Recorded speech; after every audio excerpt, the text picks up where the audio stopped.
નમસ્કાર, સમાચાર બુલેટિનમાં આપનું સ્વાગત છે। સૌપ્રથમ જોઈએ આજના મુખ્ય સમાચાર। બિહાર પરિણામોની સમીક્ષા માટે પ્રધાનમંત્રીની અધ્યક્ષતામાં ભાજપા સંસદીય બોર્ડની નવી દિલ્હીમાં મળી બેઠક। નાણામંત્રી અરુણ જેટલીએ સ્વીકાર્યું, મહાગઠબંધનની એકતાએ તેમને અપાવી જીત। સકારાત્મક વિપક્ષની ભૂમિકા ભજવશે એનડીએ। ગુજરાતના પૂરગ્રસ્ત વિસ્તારો માટે કેન્દ્ર સરકારની 562 કરોડ રૂપિયાની સહાય, કર્ણાટકને 1500 કરોડ રૂપિયાની સહાય। રાજનાથ સિંહની અધ્યક્ષતામાં મળેલી ખાસ સમિતિની બેઠકમાં લેવાયો નિર્ણય।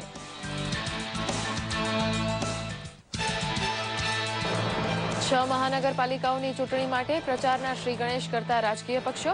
અમદાવાદમાં બાપુનગર ચૂંટણી કાર્યાલયના ઉદ્ઘાટન બાદ વિકાસના નામે મત માંગતા મુખ્યમંત્રી આનંદીબેન પટેલ।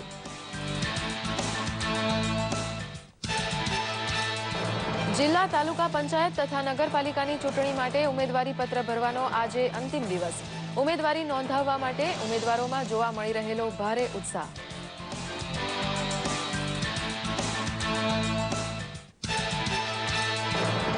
બ્રાન્ડેડ દવાઓનો મોહ ત્યજી જેનેરિક દવાઓ અપનાવી રહેલા અમદાવાદીઓ।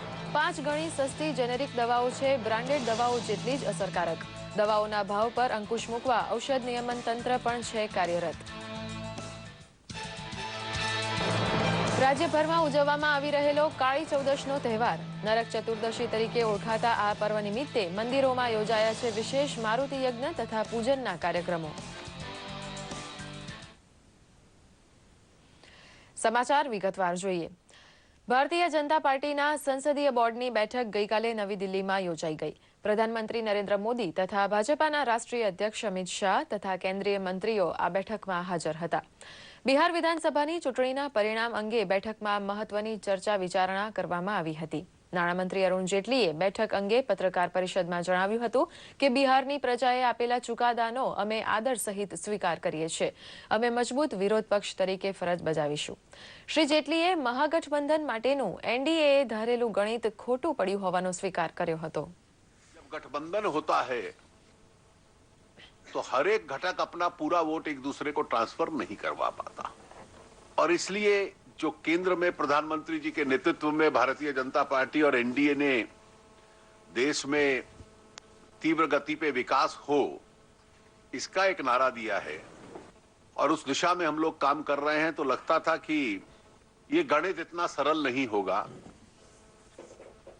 और इसलिए चुनाव में ये तीनों एक दूसरे का अपना टोटल वोट ट्रांसफर नहीं करवा पाएंगे। वो अनुमान और आकलन हमारा गलत था। પ્રધાનમંત્રી નરેન્દ્ર મોદીએ ગઈકાલે વિવિધ માળખાગત ક્ષેત્રોમાં થયેલ કામકાજ પ્રગતિની સમીક્ષા કરી હતી। નવી દિલ્હીમાં એક બેઠકમાં પ્રધાનમંત્રીને જાણકારી આપવામાં આવી કે 65 મહત્વપૂર્ણ માળખાગત પરિયોજનાઓમાં સારી પ્રગતિ થઈ છે। ગામડાઓમાં વીજળી પહોંચાડવાના લક્ષ્યને પૂરું કરવાની પ્રગતિની પીએમ મોદીને જાણકારી આપવામાં આવી હતી। આ બેઠકમાં વર્ષ 2022 સુધી બ્રોડબેન્ડ દ્વારા તમામ કામોને જોડવામાં થયેલ પ્રગતિનો અહેવાલ આપવામાં આવ્યો હતો।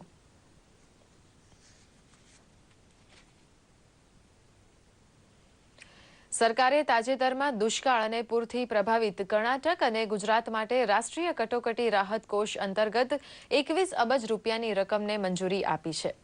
નવી દિલ્હીમાં ગૃહમંત્રી રાજનાથસિંહની અધ્યક્ષતામાં પ્રાકૃતિક પરિસ્થિતિથી પ્રભાવિત રાજ્યોને કેન્દ્રીય સહાયતા ઉપલબ્ધ કરાવવા માટે એક ઉચ્ચસ્તરીય બેઠક યોજાઈ હતી। તેમાં નાણામંત્રી અરુણ જેટલી, નીતિ પંચના ઉપાધ્યક્ષ અરવિંદ થાનગડિયા, કૃષિ રાજ્યમંત્રી સંજીવ બાલિયાત અને તેમના સચિવ સિરાજ હુસેન તથા અન્ય ટોચના અધિકારીઓએ ભાગ લીધો હતો। કેન્દ્રીય ટીમની મુલાકાત બાદ અહેવાલના આધારે સહાયતા પ્રસ્તાવોની સમીક્ષા કરવામાં આવી હતી।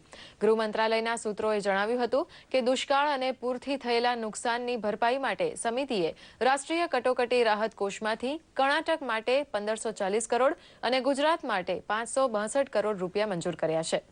ગત જુલાઈ માસમાં ગુજરાતના અમરેલી, સાબરકાંઠા, કચ્છ અને દક્ષિણ ગુજરાતના કેટલાક સ્થળોએ ભારે વરસાદને કારણે ખેડૂતોની જમીનો ધોવાઈ ગઈ હતી।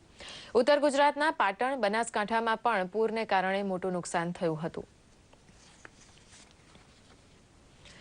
સમગ્ર રાજ્યમાં સ્થાનિક સ્વરાજની ચૂંટણીઓનું રણશીંગું ફૂંકાઈ ચૂક્યું છે અને દિવાળીના દિવસોમાં પણ કાર્યકર્તાઓ કામે વળગી ગયા છે. અમદાવાદ મહાનગરના બાપુનગર વોર્ડના મધ્યસ્થ ચૂંટણી કાર્યાલયનું ઉદ્ઘાટન મુખ્યમંત્રી આનંદીબેન પટેલ દ્વારા ગઈકાલે કરવામાં આવ્યું. આ પ્રસંગે ઉપસ્થિત અમદાવાદના ઇન્ચાર્જ શ્રી આઈ.કે. જાડેજા અને સાંસદ કિરીટ સોલંકી દ્વારા ખાડિયા વોર્ડના કોંગ્રેસના સક્રિય કાર્યકરોને ભાજપમાં સમાવવામાં આવ્યા. મુખ્યમંત્રી આનંદીબેન પટેલે કાર્યકરોને ચૂંટણીના કાર્યમાં ત્વરિત જોડાઈ જવા માટે હાકલ કરતા કહ્યું કે અમદાવાદમાં ભાજપના શાસન દરમિયાન વિકાસ થયો છે તે બીજો કોઈ સરકાર દ્વારા નથી થયો. સાથોસાથ કોંગ્રેસની નકારાત્મક વૃત્તિ અંગેની ટીકા પણ તેમણે કરી. આપણે યાદ કરીશું કે આ પૂર્વ પટ્ટીનો વિસ્તાર આજથી 10 વર્ષ પહેલા કેવો હતો અને આ 10 વર્ષની અંદર આ વિસ્તારની કેટલી પ્રગતિ થઈ છે. જે મહાનગરો સોસાયટીની અંદરના જે સીસી રોડ બનાવીએ છીએ આપણે એની સ્પેશિયલ ગ્રાન્ટ આપણે આપીએ છીએ સરકારમાંથી અને બધા મહાનગરોને મળે છે, કોઈને 50 કરોડ, કોઈને 100 કરોડ. પણ એક વર્ષની અંદર જો એ ન વાપરી શકે તો એમાં જે 10, 15, 20 કરોડ રૂપિયા બચત થાય એ બધી બચત છેલ્લા 3 વર્ષથી હું અમદાવાદ શહેરને આપવામાં આવે છે.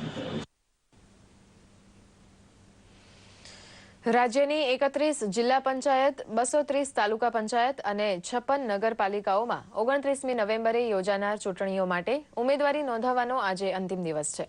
ત્યારે ગઈકાલે ઉમેદવારી પત્રો ભરવા માટે ભારે ઉત્સાહ જોવા મળ્યો હતો. ગાંધીનગર જિલ્લા અને કલોલ તાલુકા પંચાયતની ચૂંટણી માટે ભાજપ અને કોંગ્રેસના ઉમેદવારોએ ઉમેદવારી પત્રો ભર્યા હતા. ઉમેદવારોએ તેમના સમર્થકો સાથે મોટી સંખ્યામાં રેલી યોજી મામલતદાર કચેરી ખાતે જઈને ઉમેદવારી પત્ર રજૂ કર્યા હતા. ઉમેદવારોએ તેમના મતવિસ્તારના મતદારો વિજયી બનાવશે તેવો વિશ્વાસ વ્યક્ત કર્યો હતો. ઉમેદવારોએ ગામડામાં પાયાની સુવિધાઓ, પ્રજાના કામો જેવા કે રોડ, રસ્તા, પાણી, વીજળી, ગટર લાઇનની સુવિધા પૂરી પાડવાના વચનો આપ્યા હતા.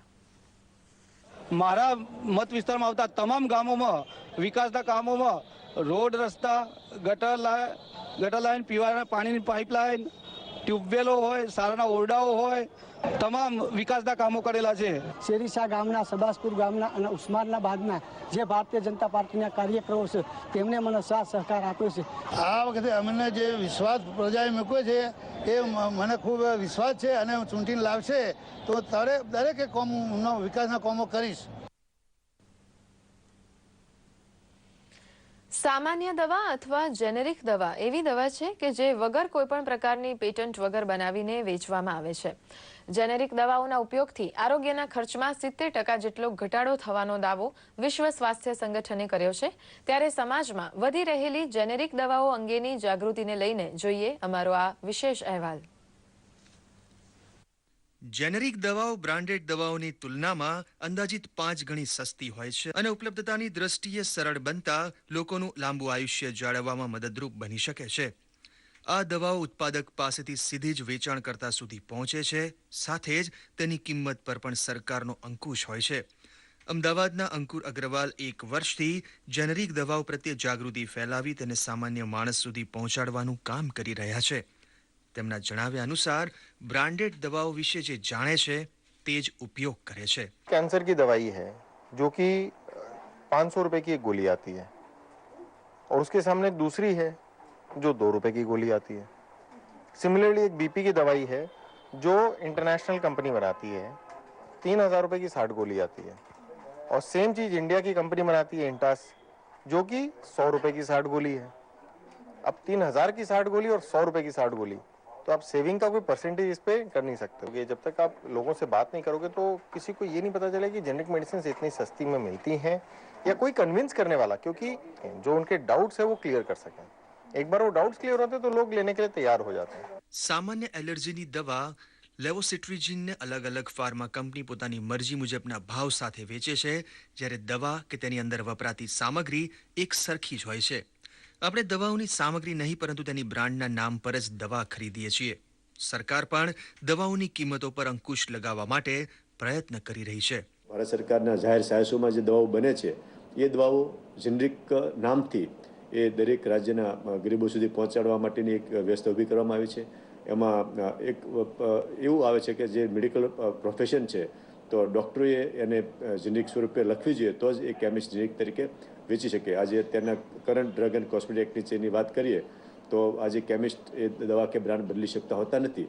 પણ જો આમાં મેડિકલ પ્રોફેશન પણ સપોર્ટ કરે, જેનેરિક દવા તરીકે ડૉક્ટરો દ્વારા લખવામાં આવે તો ચોક્કસ પ્રમાણે ગરીબ દર્દીઓને એનાથી ફાયદો થાય, રાહત થાય અને એની પર મંથ પર ડે જે દવાની કોસ્ટ એમાં ઘણો બધો ઘટાડો આવે.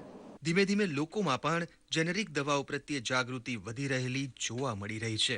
બ્રેન્ડેડ દવાઓ ડૉક્ટર લખતા હતા જનરલી આપણે એવોઇડ જ કરતા હતા લેવાનું ને આખો કોર્સ બી નહીં પૂરો કરીએ ને પછીથી છોડી દેતા હતા. પછી જેવું જેનેરિક દવાનું ખબર પડ્યું એટલે રેગ્યુલર લેવા માંડ્યા, કેમ કે એમાં ઘણો જ આપણને ફાઇનાન્શિયલી બહુ જ ફાયદો થાય છે. મેં બીમારી માટે અનેક દવાઓ આ તે બધે લીધી, મેડિકલ બીજી કોસ્ટલી દવાઓ હોય, પણ મેં એકવાર ન્યૂઝમાં દેખ્યું હતું કે ભાઈ આ જેનેરિક દવા સસ્તી અને સારી હોય. હાઈફાઈ દવાઓ લઈએ છીએ અને એની કિંમત વધારે હોય છે, કન્ટેન એક જ હોય દવામાં, એટલે આ બહુ સસ્તી પડે છે અને રિઝલ્ટ બી આનું સારું જ હોય છે. છેક અંબાજીથી આ દવા લેવા માટે જ સ્પેશિયલ અહીંયા હું આવ્યો છું. સરકાર સ્વાસ્થ્યલક્ષી સેવાઓ અને તેની દવાઓ અંગે જાગૃતિ લાવવા વિવિધ યોજનાઓ બનાવી રહી છે. તેમાં દવા વેચાણકર્તા અને તબીબોએ પણ આ પ્રકારની જેનેરિક દવાઓ પ્રત્યે જનતામાં જાગૃતિ ફેલાવવા સરકારના પ્રયાસમાં ભાગીદાર બનવાની જરૂર છે. દૂરદર્શન સમાચાર, અમદાવાદ. દિવાળીના તહેવાર શરૂ થઈ ગયા છે ત્યારે સામાન્ય અને ગરીબ લોકો તહેવારને સારી રીતે ઉજવે તે માટે ધ્રાંગધ્રાના સૂરજ પાર્વતી ભોજનાલય દ્વારા ગરીબ અને મધ્યમ વર્ગ માટે રાહત દરે મીઠાઈ અને ફરસાણનું વેચાણ શરૂ થયું છે. મીઠાઈ ₹60 પ્રતિ કિલો જ્યારે ફરસાણ ₹75 પ્રતિ કિલો વેચવામાં આવે છે. સંસ્થા દ્વારા જરૂરિયાતમંદ લોકોને 600 કિલો મીઠાઈ અને 200 કિલો ફરસાણનું નિઃશુલ્ક વિતરણ પણ કરાયું છે. આ રાહત ભાવે વેચાણ મીઠાઈ અને ફરસાણ ખરીદવા માટે રણકાંઠાના કંકાવટી, નરાળી, કુંડા, કોપરાણી જેવા ગામના લોકોનો ધસારો અહીં જોવા મળી રહ્યો છે. ₹30 એક પડીકું પેકેટ આપે છે. લો હા, ગાંઠિયા આપવામાં આપે, ચવાણ આપે છે, તીખા ગાંઠિયા, મોરા ગાંઠિયા, સિંગ ભજીયા, ચવાણું અને મીઠાઈ આપવામાં આવે છે. અમને ઘણા બધા સસ્તા ભાવથી મીઠાઈ મળવાથી અમને બધાને મળે છે. આ 2200 કિલો મીઠાઈ ₹60 ભાવથી તેમજ ફરસાણ ₹30 400 ગ્રામના પેકિંગ. રણકાંઠાના દાખલા તરીકે કંકાવટી, કુડા, નવા કુડા, નિમકનગર, તાપુર એવા અનેક ગામડા 12 થી 15 ગામડામાં પણ આ મીઠાઈ પહોંચાડવામાં આવે છે વિના મૂલ્યે. આજે મંગળવાર આસો વદ ચૌદશ. આજના દિવસને કાળી ચૌદશનો તહેવાર તરીકે ઉજવવામાં આવે છે. પંચ પર્વમાં કાળી ચૌદશને મહારાત્રિ માનવામાં આવે છે. આસુરી તત્વો અને આસુરી વિચારોના વિનાશ માટે આ પર્વને નરક ચતુર્દશી તરીકે પણ ઓળખવામાં આવે છે. આજે કાળી ચૌદશના દિવસે હનુમાનજી, શનિ તથા ભૈરવનાથ મંદિરોમાં હોમ હવન, મારુતિ યજ્ઞના કાર્યક્રમો યોજાયા છે. ગોંડલ નજીક આવેલ કાળભૈરવ મંદિરમાં પણ ગઈ રાતથી પૂજન અર્ચનના કાર્યક્રમો યોજાયા છે. આજના દિવસને પૂજા માટે શ્રેષ્ઠ માનવામાં આવે છે. સંધ્યા સમય બાદ ઘરમાંથી કકળાટ કાઢીને વડાને 4 રસ્તે મૂકવાની પ્રથા છે. સંધ્યાકાળ બાદ મધ્યરાત્રિ સુધી અઘોરી લોકો મંત્ર સાધના કરે છે. અમદાવાદના શાહીબાગના સુપ્રસિદ્ધ કેમ્પ હનુમાન મંદિરે પણ હનુમાનજીની ખાસ પૂજા અને મહાઆરતીનું આયોજન કરાયું છે. જૂનાગઢમાં ગિરનાર પર્વતની કારતક સુદ 11થી શરૂ થનારી પરિક્રમા માટે વહીવટી તંત્ર, પોલીસ તંત્ર તથા જંગલ વિભાગે યાત્રાળુઓની સગવડોને લક્ષ્યમાં રાખી પૂરી તૈયારી કરી છે. કારતક સુદ પૂનમ સુધીમાં પ્રતિવર્ષ લાખો પદયાત્રીઓ પરિક્રમામાં ભાગ લે છે. શ્રદ્ધાળુઓ દામોદર કુંડમાં સ્નાન કરી ગિરનાર તળેટી ખાતે ભવનાથ મહાદેવના મંદિરે દર્શન કરી પદયાત્રાનો પ્રારંભ કરે છે. તબક્કાવાર પડાવ બાદ બોરદેવીથી ભવનાથ થઈ ગિરનાર પર ગુરુ દત્તાત્રેયના દર્શન કરી પરિક્રમાની સમાપ્તિ થાય છે. 36 કિલોમીટરની પગપાળા પરિક્રમામાં 10 વિસામા ઉપર વિવિધ સેવાભાવી સંસ્થાઓ યાત્રિકો માટે વિનામૂલ્યે ચા નાસ્તો તથા ભોજનનો પ્રબંધ કરે છે. રેન્જ ફોરેસ્ટ ઓફિસર શ્રી મારુના જણાવ્યા અનુસાર કોઈ હિંસક પ્રાણીથી યાત્રાળુઓને ઈજા ન પહોંચે તે માટે ઠેર ઠેર લાઇટની વ્યવસ્થા, વનકર્મીઓ દ્વારા સતત દેખરેખ વગેરેનો પ્રબંધ કરાયો છે. શ્રદ્ધાળુઓને આરોગ્ય સવલત પૂરી પાડવા માટે પણ જરૂરી પ્રબંધ કરાયો છે. કુદરતી તથા કૃત્રિમ પાણીના પોઈન્ટ હોય છે. તેમાં 10 પોઈન્ટ જે પાણી પુરવઠા વિભાગ દ્વારા કરવામાં આવે છે. બીજા 13 પોઈન્ટ જે પોઈન્ટ છે તે વન વિભાગ દ્વારા કરવામાં આવે છે અને વન વિભાગ દ્વારા રસ્તા રિપેરની કામગીરી પણ કરવામાં આવે છે. અને આ સાથે જ આ સમાચાર બુલેટિન અહીં સમાપ્ત કરીએ છીએ. નમસ્કાર.